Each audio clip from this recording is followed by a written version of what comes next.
So after the Golden State Warriors made a very good run in winning the championship in 2022, things started to look downhill.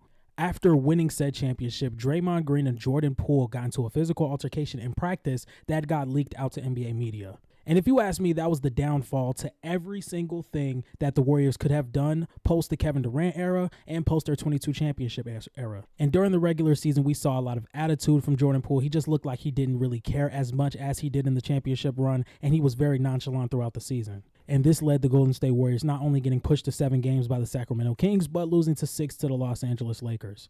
So what do the Golden State Warriors do after that? They trade Jordan Poole for Chris Paul. They send him over to the Wizards, and Chris Paul now becomes the 6th man. The Golden State Warriors have a pretty disappointing season. Draymond Green can't stay out of physical altercations or being suspended in games, and they end up missing the playoffs, losing to the Kings in the play-in.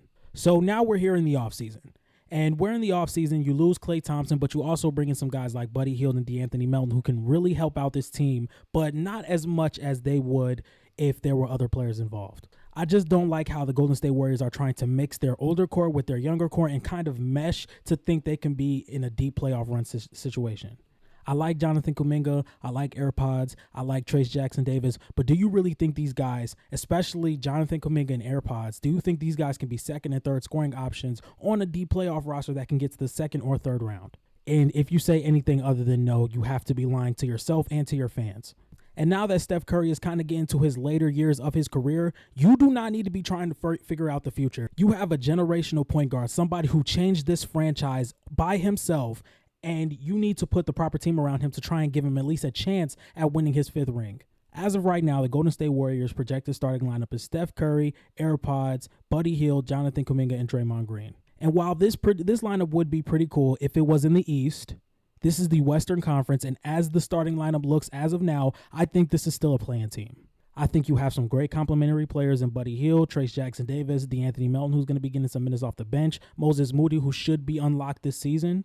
But as for making it to the second round or even getting to a Western Conference Finals appearance, I don't think that's going to happen at all. And when we have a franchise that's so accustomed to winning, I don't think these young players that you have are going to lead you to anything significant. So why hold on to them if you still have a top 5 point guard in the league? That's why I think it would be pretty foolish of the Golden State Warriors to not trade for Lauri Markkanen.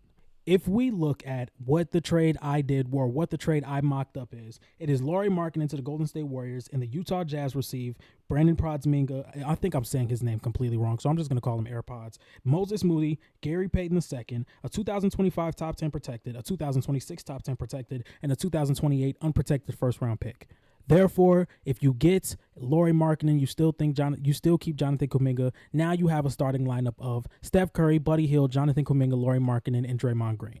I know there have been reports on the Warriors trying to keep AirPods and really keep him for the future. Him, Jonathan Kuminga, Moses Moody, and Trayce Jackson-Davis can be a solid young core. But if you ask me, if you still have Steph Curry and Draymond on the Golden State Warriors and you're still paying them, you are moving on their time. There is no trying to build a young core when you still have these two franchise cornerstones.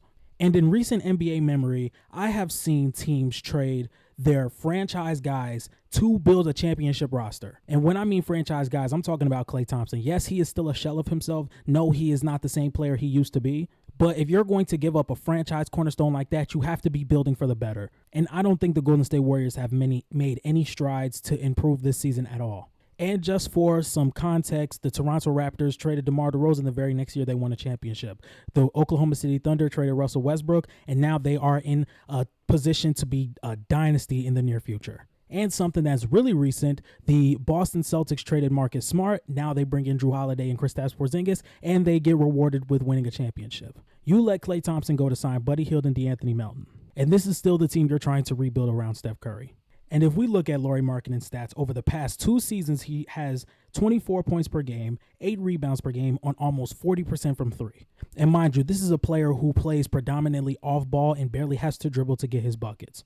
I think if you slide Jonathan Kuminga to a third option in a playoff scenario and let Lauri Markkanen slide into 2, especially how good Lauri and Steph can be off ball and let Draymond really be the main distributor on this team, I think this team could definitely win a playoff series. And if they're lucky, maybe get some injury luck or have a solid run through the playoffs, they could definitely be a Western Conference team.